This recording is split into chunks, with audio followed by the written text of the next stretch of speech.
So Aliko Dangote is Nigeria's richest businessman. Nigeria's foremost industrialist.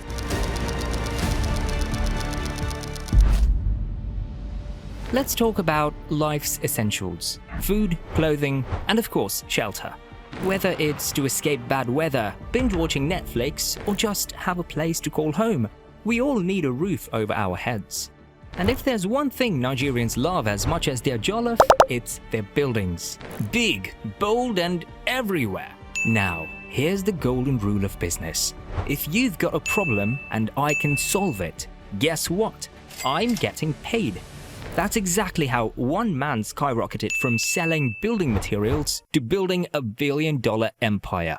From trading cement in the early 70s to becoming the richest black man alive, we're diving deep into Aliko Dangote's journey from family wealth to mind-blowing billionaire status.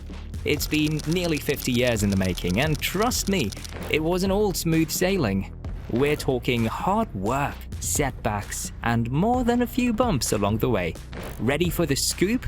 Before we dive into Aliko Dangote's saga, here at Filthy Rich, you know we like to sprinkle some flair into every story. So naturally, we're giving Dangote his own Filthy Rich score. Want to know how we come up with these numbers? Don't worry, we've got you covered. In this video, we'll explore the key aspects of Dangote's world. First, we'll dive into his history and net worth, how deep are his pockets, and what shaped his rise. Then we'll uncover the controversies and setbacks, because no billionaire gets there without some drama. We'll also look at his philanthropy. Just how generous is he? And finally, his luxury lifestyle. Yachts, cars, and all the lavish details that make us wonder what it's like to live his life. Sit back, relax, and let's get into the incredible story of how Aliko Dangote became Africa's richest man. Aliko Dangote didn't start from scratch. Nope, this guy had old money written all over him. Born into a wealthy Hausa Muslim family in Kano, his great-grandfather, Al-Hassan Dantata, was basically the king of groundnut exports back in 1913. By the time he passed in 1955, he was the richest man in West Africa. So yeah, Aliko was born with a golden spoon, but don't be fooled, he had to hustle hard to build his own fortune. As a poor kid, he attended the elite Kano Capital Elementary School, where he showed off some serious business chops. While other kids were trading marbles, young Aliko was trading candy. During recess, he'd whip out sweets and sell them to his classmates for a dime. Early hustler vibes or young entrepreneur in the making? You decide. After school, he hit the books at an Islamic school, learning from the great Islamic scholars before him. Fast forward to the late 70s and he was off to Egypt, where he earned a bachelor's degree in business studies from Al-Azhar University in Cairo. But while formal education helped, it was his maternal grandpa, Sanusi Dantata, who gave him his real business education. Thanks, Grandpa! After Cairo, Kano felt a bit too slow for young Aliko, so in 1977 he packed his bags and headed to Lagos just in time for the building frenzy around Festac 77. The opportunity? Cement. Every building needs it. Spotting the golden chance, Aliko borrowed $3,000 from his uncle, a small fortune back then, and set off to trade. The deal was to repay the loan in 3 to 4 years. But guess what? Dangote was so good at buying and selling that he returned the money in just 6 months.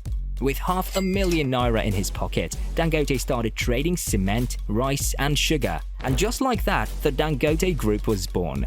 Today, it's Africa's largest cement producer, dominates Nigeria's sugar market, and has its hands in salt, fish, flour, and even fertilizer.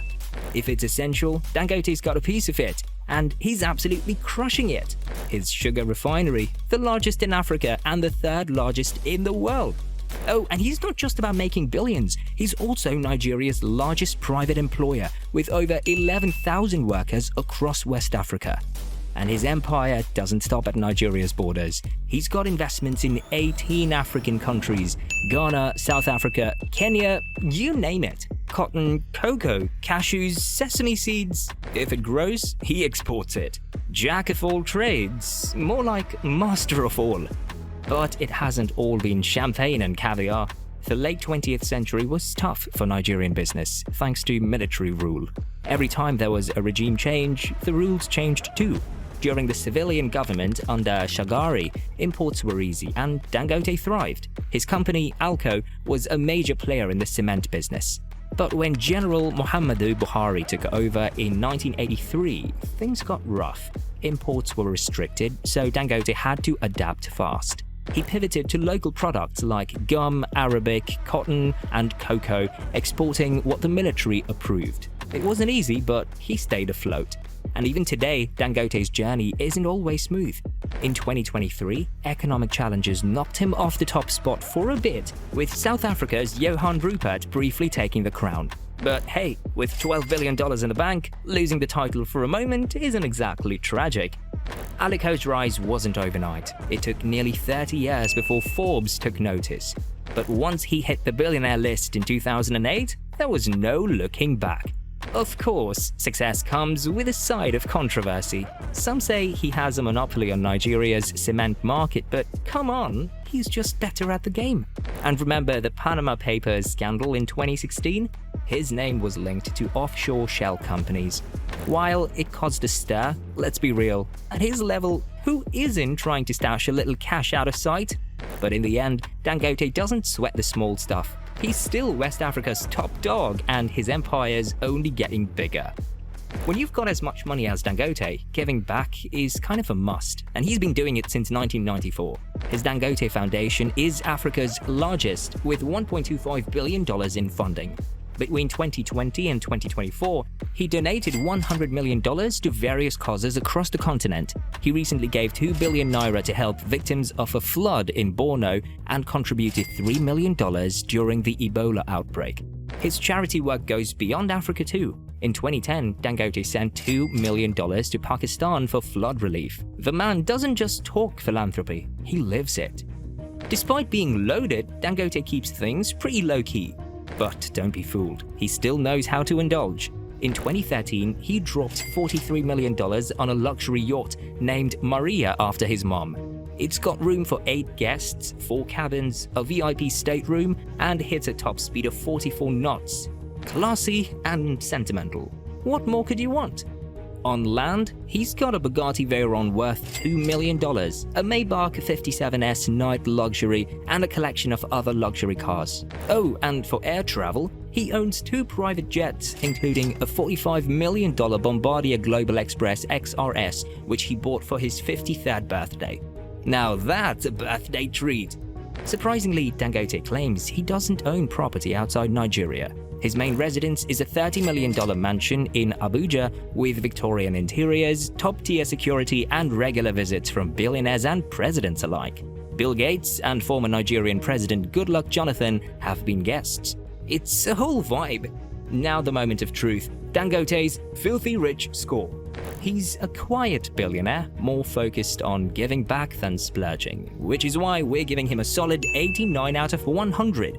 His heart for charity outweighs his taste for luxury, and that makes him all the more impressive. We absolutely love him for that. What do you think? Did we capture Dangote's story right? Drop your thoughts in the comments. And if you enjoyed this, don't miss our video on Evan Spiegel and how he turned disappearing messages into billions. Be sure to like and subscribe and stay tuned for more deep dives into the lives of the super rich.